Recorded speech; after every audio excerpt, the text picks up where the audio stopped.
menunjuk beliau berdua ini sebagai tim kreatif lokal. Jadi kami ditunjuk langsung kamu. Kamu. Jadi kami ada tim kreatif pusat itu Pak Franky Raden. Ya. Kemudian dibantu dengan 2 tim kreatif lokal. Ya. Sebenarnya tim kreatif lokal ini apa sih? Tim kreatif lokal ini semacam local hero yang kami tunjuk untuk membantu program ini. Oh. Welcome to the jungle. Seru Ali Jogja sahabatku. Lewat foto Stefan dan Reza di Chauri Bazar Delhi.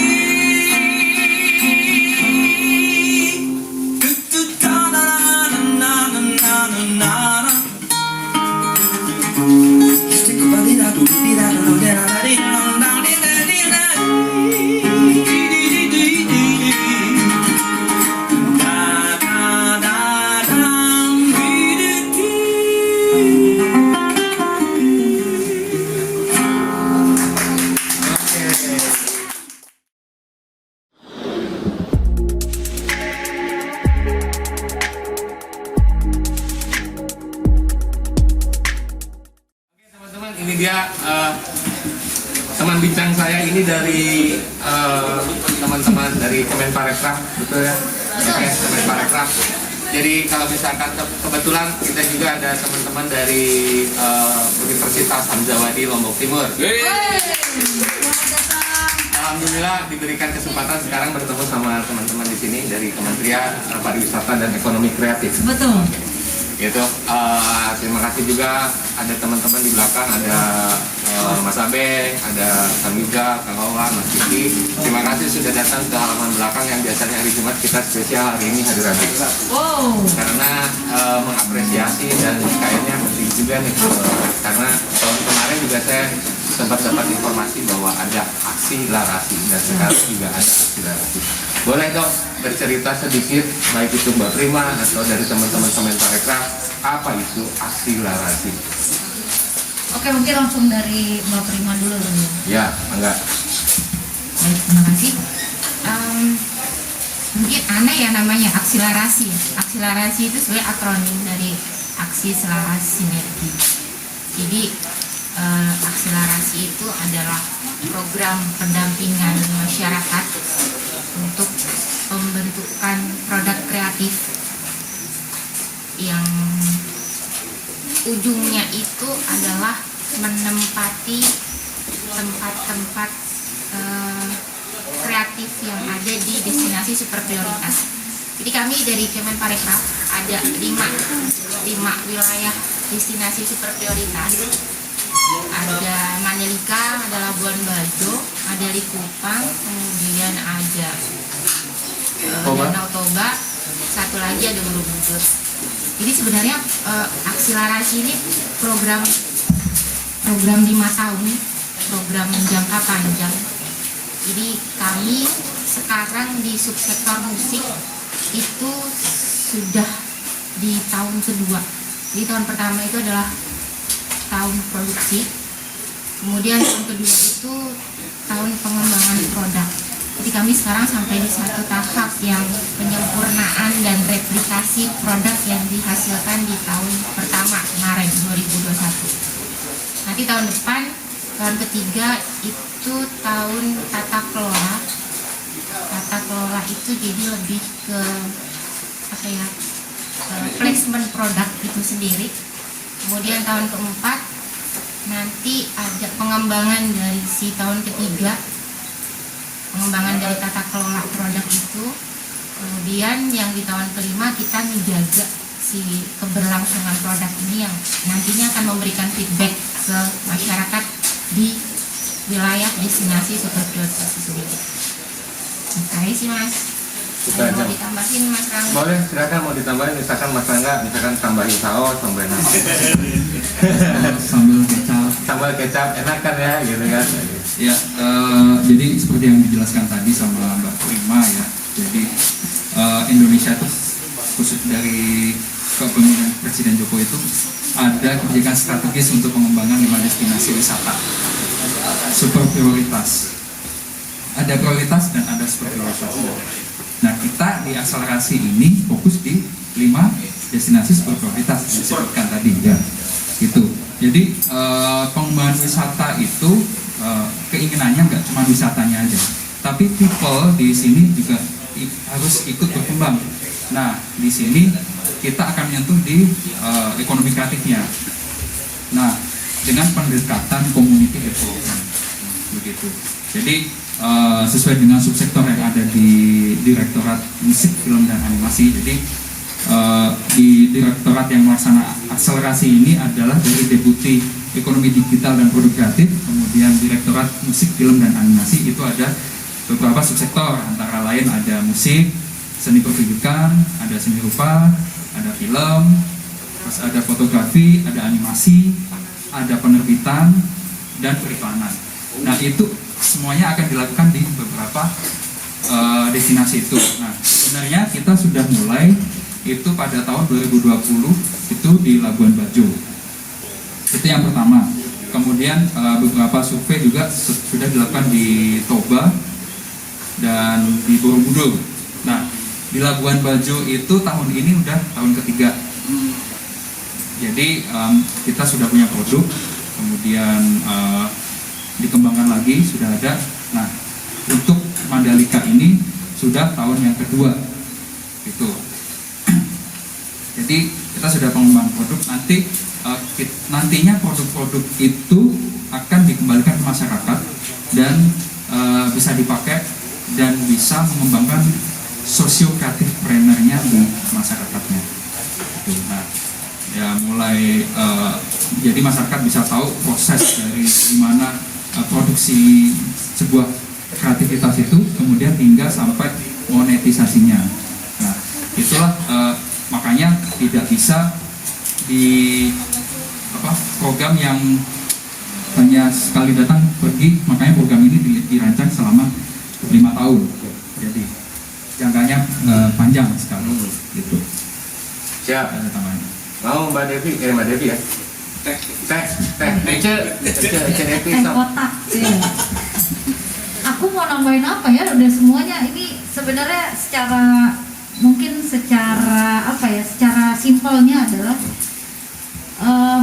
mengembangkan potensi SDM terutama di destinasi super prioritas untuk lebih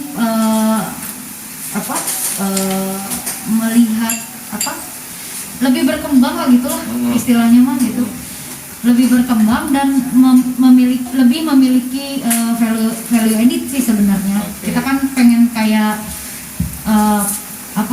ekonomi kreatif ini penyumbang PDB lumayan juga buat Indonesia gitu. Jadi dari situ, nah kita pengembangan yang tadi dia bilang community development itu tahap awal untuk nanti kedepannya si SDM yang ada di sekarang kita lagi di Lombok ya. Nah itu menjadi salah satu senjata untuk menaikkan value kita. Kak boleh nambahin lagi? Nambah aja terus, jangan apa-apa tambah lah. Kenapa kok jadi akselerasi? Ya. Kenapa kok ada gitu? Dari program 5 destinasi prioritas itu, jadi pengalaman kita sebelumnya itu ada di Bekraf sebenarnya. Ya. Awalnya tuh di Bekraf. Sebelum disatukan ya? Sebelum disatukan gitu. Jadi di Bekraf dulu tuh ada namanya program Living Designer atau yang kita sebut ICON. Tapi itu kita mengirimkan desainer ke daerah, kemudian mereka bikin produk. Nah produk itu dipakai desainernya.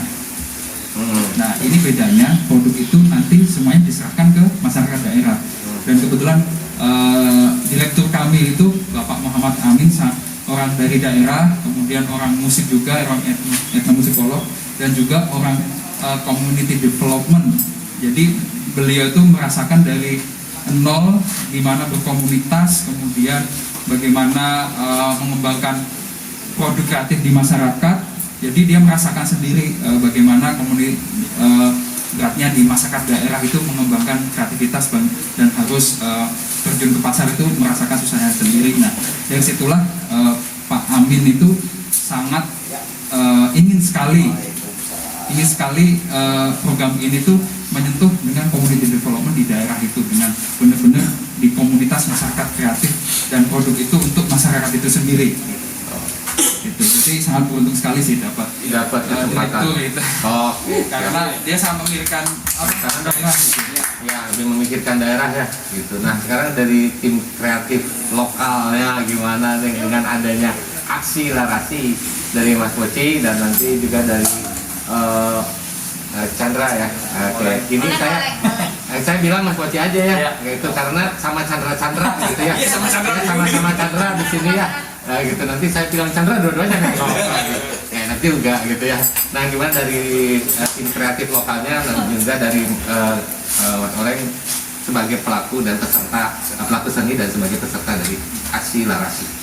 Memang ini menjadi PR kita bersama gitu. Apalagi dari komunitas seniman yang ada di sini, kita bicara khususnya dengan subsektor musik. Perkembangan musik di Lombok ini atau lingkar Mandalika ini sangat bagus sekali.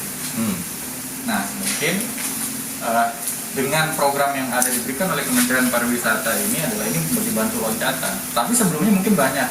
Di sini kita tahu bahwa contoh Kang Ari dengan gerakannya masih banyak seniman-seniman besar yang ada di NTB ini yang bergerak sendiri. Namun sekarang didampingi, istilahnya kita menjadi partner. Pemerintah ini sudah melihat peluang seni ini sangat luar biasa gitu. Nah, ketika Mandalika menjadi sorotan, ini batu loncatan yang sangat bagus banget. Nah, jadi bukan hanya sekedar kita berbicara soal pariwisatanya saja, benar, tetapi di bagian dari pariwisata itu kan banyak nih. Satu lingkaran itu kita berbicara seni juga bagian dari pariwisata juga. Kita menjadi satu tim besar. Nah, kita bersyukur dari komunitas seniman yang ada di lingkar Mandalika ini mendapatkan program ini ya. Ini mungkin nantinya ya. Mungkin untuk sementara gitu, ada beberapa orang yang bisa tergabung dalam akselerasi ini. Mungkin kedepannya nanti keluarga akselerasi ini berharapan kami dari tim kreatif lokal semakin besar lagi. Dalam artian akselerasi ini adalah menjadi suatu wadah nantinya. Dan itu harapan kami mungkin sama juga dari kementerian menjadi satu wadah bahwa menjadi satu keluarga dan ini menjadi jalur kita nih untuk menjadi satu tim besar gitu. Bagaimana mempromosikan seniman atau komunitas seni atau genre seni yang ada di NTB khususnya di NTB ya. Kalau dari teman-teman sih, waduh ini program yang sangat keren banget Mas. Keren banget ya. Tapi ya mohon maaf, memang kemarin beberapa kawan seniman juga bagaimana caranya kami ingin bergabung karena mungkin ada keterbatasan dan lain sebagainya. Mungkin untuk saat ini 2 tahun terakhir ini sementara belum dibuka secara besar dulu. Jadi istilahnya ini kita tes case uji produk dulu nih. Ya. Sampai sejauh apa nantinya kita lihat. Kalau memang pergerakan ini sangat bagus dan hasilnya produknya bagus juga, ya tidak kemungkinan bahwa kita makin lebarin sayap lagi. Oke. Itu sih harapan kami. Tapi yang intinya sih dari teman-teman seniman ini berterima kasih lah kepada Kementerian Pariwisata dan Ekonomi Kreatif sudah memberikan kontribusi yang sangat luar biasa untuk NTB, khususnya di subsektor musik. Luar biasa. Fee-nya saya tambah nanti. Apanya? Fee-nya saya tambah. Saya juga harus ngomong ya. Jadi saya nggak dapat ya. Aku nggak dapat. Nggak dapat lah. Belum kan? Udahlah bubar. Ya, tunggu dulu ini harus ngomong dulu ini. Gimana kan sebagai pelaku seni yang akhirnya mendapat kesempatan jadi peserta? Nggak enak ini megang mic-nya. Dia nggak biasa megang mic. Dia nggak biasa megang mic. Kalau gitar enak pegangannya. Pegangannya beda stang.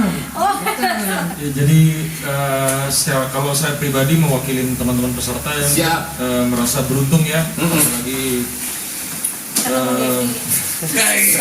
ikut di program Kemenparekraf ini ya, peduli sama seniman-seniman daerah ya, terutama kita akhirnya seperti membuka mata bahwa bagaimana secara teknis pengkaryaan, packaging, bagaimana ya, jadi kita banyak belajar. Dan itu kita karena saya seniman yang mungkin alatnya modern ya, sekarang ketemu teman-teman tradisi ya, jadi banyak hal yang kita dapat positif dari program ini. Jadi kita ketemu teman-teman yang lain dan kita saling tukar pikiran dan dapat edukasi yang bagus ya. Oh, jadi sebelum-sebelumnya nggak pernah ketemu sama teman-teman tradisional? Beberapa, nggak semuanya sih. Semuanya. Semuanya ketemu. Ada beberapa. Itu aja. Oke, jadi ini adalah program 5 tahun yang akan dilaksanakan di NTB ya, dan ini adalah tahun kedua. Betul. Tahun kedua. Nah, kayak kita tarik dulu ke tahun pertama gitu kan. Nah, setelah program ini ada, bagaimana sih sebenarnya kan memang harus lokasi ini ya, destinasi super prioritas ini khususnya NTB gitu. Ini tuh langsung datang terus nyari atau gimana nih prosesnya gitu ketika akhirnya menemukan sama tim kreatif lokal dan para senimannya itu gimana dari teman-teman Kemenpar itu gitu. Nah, ini yang bisa jawab Bapak dan Ibu ini, karena saya ikutnya di tahun kedua ini. Oh, kamu di tahun kedua? Iya. Ngapain? Anak baru ini. Oh, anak baru. Nah, pas kesini, wah ini kok jadi kayak Sunda Empire ini saya ketemu. Jangan ngomong Sunda Empire, di sini ada. Edit, tolong edit. Jangan. Enggak, jadi ketemu teman-teman lama Teman-teman gitu. lama gitu ya. Jadi ini pengalaman yang baru juga nih saya di direktorat ini. Nanti kamu ceritakan bagaimana. Siap. Nah, gimana tuh? Kebetulan nama saya Rangga Sasana. Saya adalah kepala Sunda Empire. Bagus ya. Tapi kok berkacamata? Ya makasih. Jangan. Baik. Ya, Habis silakan. telepon rutin dia. Gitu, gimana? Oh, baik. Baik. Tahun lalu tuh kami melalui proses survei dan pemetaan. Jadi kami tahun lalu sebelum ada inkubasi, seminggu sebelum ada inkubasi kami ada survei. Jadi banyak banget yang membantu sih, kayak dari Mas Poci, dari Kang Ari yang mencarikan teman-teman komunitas ini, khususnya yang musik ya. Itu banyak banget masukan dari beliau berdua ini. Akhirnya dari hasil survei tersebut kami masuk ke proses inkubasi tahun lalu 15 hari di Oktober 2021 ya. dapat 5 produk. Jadi awal pertemuannya adalah dibantu sama Mas Poci dan Kang Ari pada saat itu. Nah, posisi Mas Poci pada saat itu sebagai apa sih? Kami langsung menunjuk beliau berdua ini sebagai tim kreatif lokal. Jadi kami ditunjuk langsung kamu. Kamu. Jadi kami ada tim kreatif di saat itu Pak Franky Raden. Ya. Kemudian dibantu dengan 2 tim kreatif lokal. Ya. Sebenarnya tim kreatif lokal ini apa sih? Tim kreatif lokal ini semacam local hero yang kami tunjuk untuk membantu program ini. Oh, gitu. Jadi 2 orang ini adalah local hero, tapi tidak berseragam ya. Superman sama Batman. Nah, masuk aksi Larasi diseragami akhirnya ya. Dapat kaos. Dapat kaos itu seragamnya. Dapat kaos kan? Harusnya saya tadi pakai kaos ya. Aduh, ada kaosnya. Jangankan saya juga nggak dapat loh. Kamu mah nggak usah. Iya, anak bawang baru tahun ini. Anak bawang, kamu udah 2 tahun udah nonton. Atau anak bawang mah tunggu dulu. Atau ntar udah tumbuh kuncup baru ya. Gitu. Mau menambahkan gimana? Oke, pertanyaannya pernah mendapatkan ketika pemilihan itu kan ditentukan oleh Kang Ari dan Mas Poci gitu ya, mengalami kesulitan nggak ketika berdiskusi dengan teman-teman untuk memilih para seniman siapa aja sih yang sebenarnya layak untuk masuk ke satu wadah yang namanya Akselerasi gitu? Pernah pusing ya? Kalau kesulitan sih sebenarnya dengan memegang 2 orang ini, mereka sudah tahu peta sebenarnya. Oke. Jadi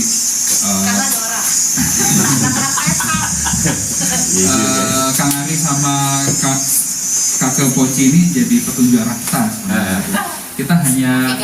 Kita hanya memberikan pandangan bahwa kita pengen membuat sebuah musik, tapi tidak berkiblat kepada musik barat gitu. Kan kalau musik barat gitar apa gitu ya. Padahal Indonesia itu punya potensi yang sangat luar biasa, buat musiknya sangat luar biasa. Bahkan karena penelitian orang profesor dulu namanya Yapun itu ya, dia keliling Indonesia ada nemuin gong, kemudian alat musik itu, kemudian dijadikan sebuah bidang studi yaitu etnomusikolog. Nah itu sudah sudah menjadi bidang studi sendiri, kemudian dari bidang studi itu menjadi turunan sebuah musik yang bisa jadi produk baru. Nah, disitulah kita tuh harusnya selalu melihat ke atas yang di TV apa gitu ya. Harusnya kita melihat diri kita sendiri saat ini. Harus kembali melihat diri kita sendiri. Ayo kita coba gimana caranya musik kita sendiri itu bisa mendunia juga. Dan ini marketnya sangat luar biasa. Marketnya luar biasa ya. Iya. Di luar marketnya sangat luar biasa. Jadi makanya kita kasih tahu ke Poci sama Kang Ari itu bahwa kebutuhan kita adalah harus sesuai dengan yang ada di Lombok. Ciri khas ya, misalnya Ciloka itu sendiri itu benar-benar ada ciri khasnya Lombok sini. Kemudian musik tradisi gamelan yang benar-benar ciri khas Lombok sini. Kemudian kita gabung dengan musik kontemporer, bisa digabung dengan musik kontemporer, musik modern lah ya. Musik modern. Nah, dari situlah musiknya di sini sangat punya karakter yang kuat. Gitu. Karakternya kuat. Iya, jadi karakternya muncul, karakter Lomboknya itu sangat muncul. Jadi berbeda. Kita bikin di Labuan Bajo dan di sini itu karakternya beda, dan itu kalau menurut Pak Franky yang sudah keliling dengan buat musiknya itu sangat layak jual. Layak jual. Iya. Lombok nih. Ya Lombok. Sudah nonton belum kemarin? Oh nonton saya kan? Ya. Nah seperti itulah. Oke. Nah makanya itu nonton apa dulu? Oh iya. Oh iya. Tapi di depan saya dimintain tiket enggak? Nonton itu loh ya. Belum. Oh iya. Iya. Jadi layak jual lah ya. Ya. Nah kita hanya memberi pandangan seperti itu, kemudian Kakek Poci dan Kang Ari beraksi di komunitasnya mereka dan memberikan referensi peserta, dan dapatlah hasilnya. Oh, dapatlah hasilnya yang sekarang ada 5 grup ya kalau tidak salah. 5 grup dan 5 genre. 5 grup dan 5 genre berbeda-beda gitu ya. Nanti saya akan tanyakan grup dan genrenya itu pada pemusik ini ya. Nah, saya akan tanyakan sama Mas Poci nih. Mengalami kesulitan ya dan untuk memilih siapa sih sebenarnya yang itu yang saya tanyakan. Memang kan ada pertanyaan, gue nggak dipilih nih, aku nggak terpilih nih. Gimana cara mengatasinya dan kayaknya ini. Awalnya sih memang nggak tahu ya, saya jalan aja gitu. Jalan kemana? Maksudnya udah awalnya gini, kayaknya ini bagus nih. Ya. Ini bagus nih, tambah ini. Ya. Semuanya tuh saya kembali bahwa ini ada unsur campur tangan alam gitu, bukan kayak alam. Campur tangan ini, maksudnya awalnya ya saya ngeliat gitu, Kang Ari nih, ajakin Kang Ari kan gimana kan kalau ini coba aja dulu. Campur aduk. Sebenarnya kita nggak tahu nih adonannya menjadi apa. Yang jelas sudah ada gambaran ini kayaknya good music gitu. Karena kita diinfokan bahwa tim kreatif pusat atau mentor kita tuh Pak Franky Raden. Yang kita tahu sama-sama kan beliau nih ahli etnomusikologi gitu. Dan beliau ini komposer musik yang sangat luar biasa. Bukan kaleng-kaleng ya dia. Bukan. Drum dia. Beliau kan kita udah tahu kalau misalkan Kang Franky Raden, berarti udah tahu pasti. Ini arahnya ke good music. Ya udah kita coba, saya hubungi kawan tradisi sama Kang Ari berdua jalan ini ngacak aja dulu satu, coba kita lempar ke teman yang lain gitu yang mungkin pada saat itu lagi tidak terlalu banyak kesibukan karena kita tahu waktu itu masih pandemi ya. Itu ada banyak kasihan juga teman-teman seniman, banyak yang kehilangan panggung atau apa gitu kan. Ada juga yang memang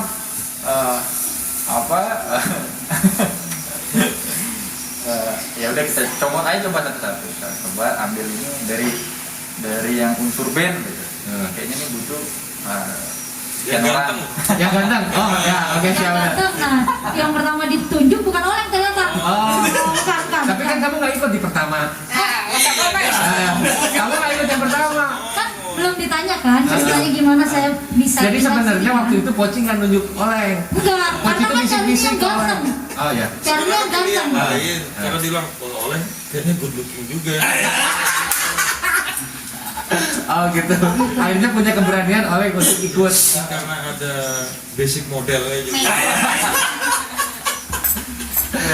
Ya gitu loh. Jadi coba saya lihat kan kayak Oleng gitu kan.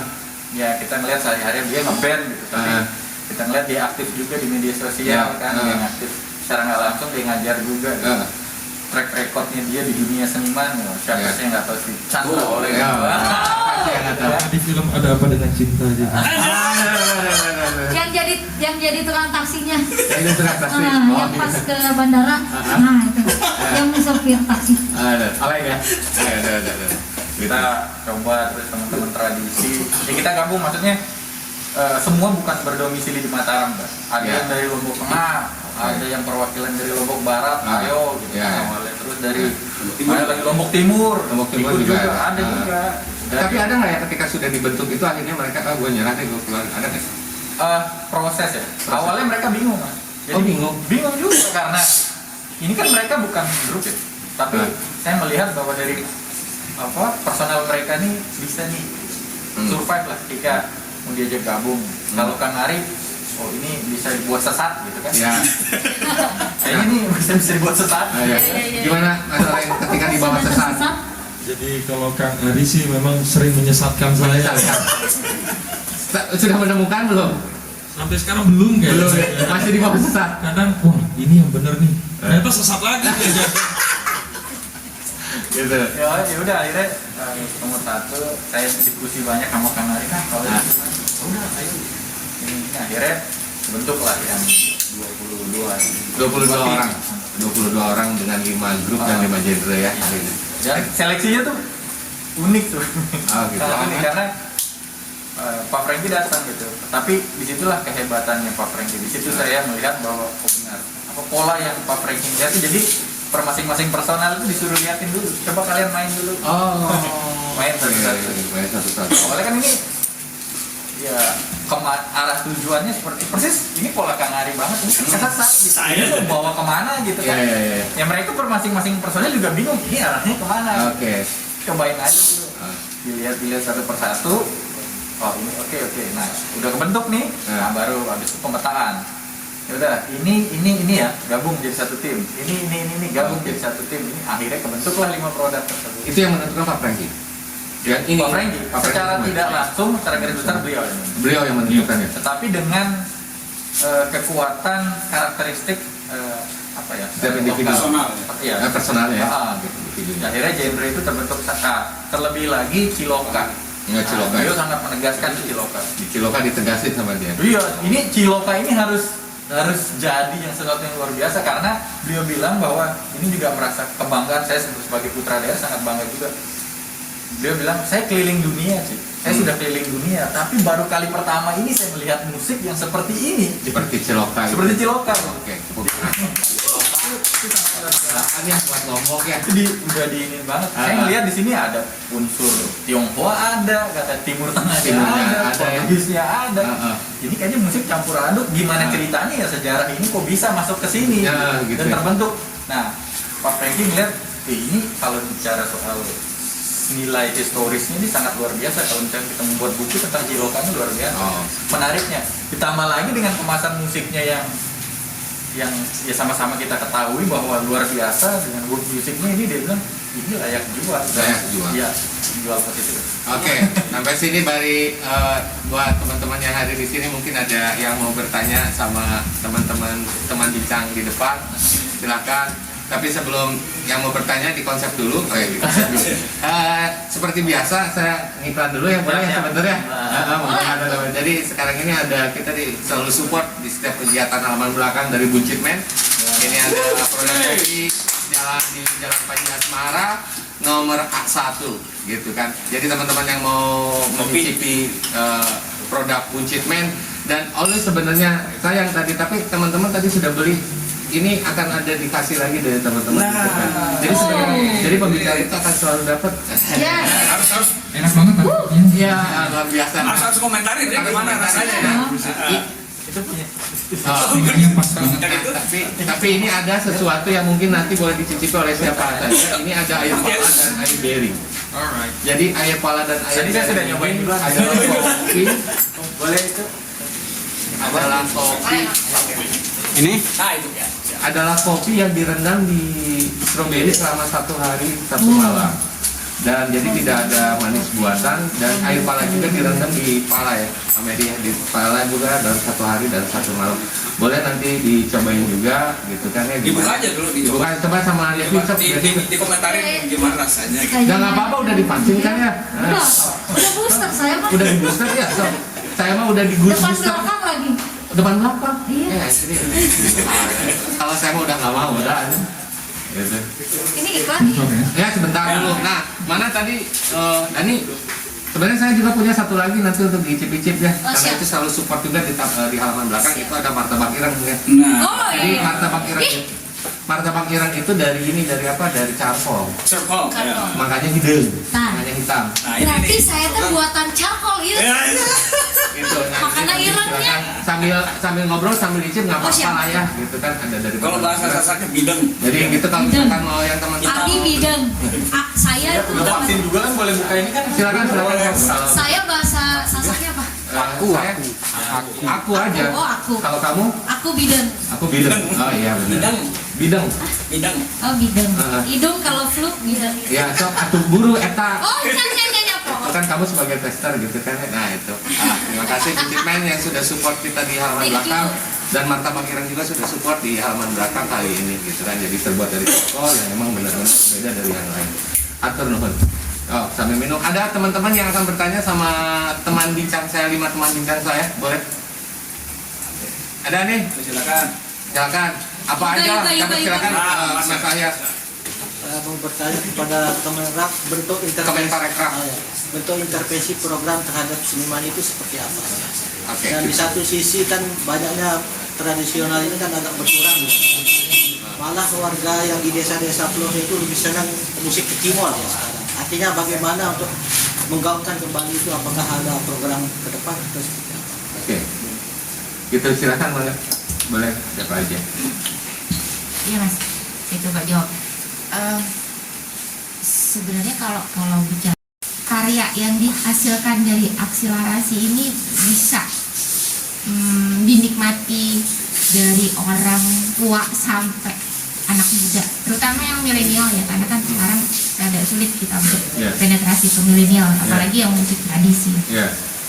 Jadi, Gitu. Jadi melalui produk ini, tadi bagaimana? Programnya seperti apa? Intervensinya, pembinaannya apa ada? Masyarakat. Kalau boleh saya tambahin, sebenarnya intervensi keseniman itu adalah karya. Dalam artian seperti yang disampaikan tadi ya, banyak musisi di daerah gitu kan. Ciloka itu salah satu bentuk itu juga dibilang musik juga. Tapi kan sekarang ya mohon maaf kalau kita bisa belak-belakan, intimidasi soal Ciloka itu kan banyakkan konotasi negatif. Kalau bicara bisnis, Ciloka itu besar pasarnya. Berbicara bisnis. Berbicara bisnis, Mhm. ya sekarang apakah seni itu hanya sekedar, ya mohon maaf di era yang seperti sekarang, apakah hanya sekedar apa istilah menyenangkan personal dan tidak tapi sekarang kita ngelihat bahwa semua itu harus kembali ke perut, ya mohon maaf, ya maksudnya Oh, jadi bayi lagi. Oh, bukan. perut lombok tengah maksudnya lombok tengah gitu. Oh, Lombok Tengah. Iya, ya itu yang kita harapkan bahwa karya itu penting secara kenikmatan atau merasakan berkesenian itu untuk menyenangkan diri itu terutama. Cuman sekarang kita melihat pasar, apakah kita menjadi cukup hanya menjadi seniman ya, kapasitasnya hanya menyenangkan hati. Nah, tapi itu saya bilang tadi bahwa kita ini di Lombok ini memiliki potensi yang besar dan kita bersyukur dengan ada ini. Jadi kalau bicara soal balik lagi soal akselerasi, penekanan terhadap seniman ya karya produk. Coba tampilkan. Ini wadah untuk kita mengeksplor ya semua kesenian, mau itu dari beberapa tradisi maupun yang modern. Yang jelas ciri khas daerah itu harus ada kita dan mudah-mudahan karena kita balik lagi kalau bicara Lombok ini tradisinya dibilang kopi of Bali ya, kalau bicara musiknya gamelan ada juga di saudara kita di Bali ada juga alatnya hampir sama juga, tapi kalau kita pendalaman cuman alatnya yang sama tapi rasa permainannya itu berbeda jauh. Nah harapan kami bahwa akselerasi ini memang mungkin tidak tegas menyatakan bahwa ingin memperlihatkan identitas daerah. Cuman sekali lagi bahwa hadirnya pemerintah di sini, campur tangan pemerintah di sini, otomatis kalau bicara produk pasti ada hitung-hitungan. Nah, harapan setelah ini berjalan ada pasar yang dapat diraih di dunia ini. Oke. Ada jutaan duit yang beredar tentang world music ini, dan kekuatan itu ada di tradisi.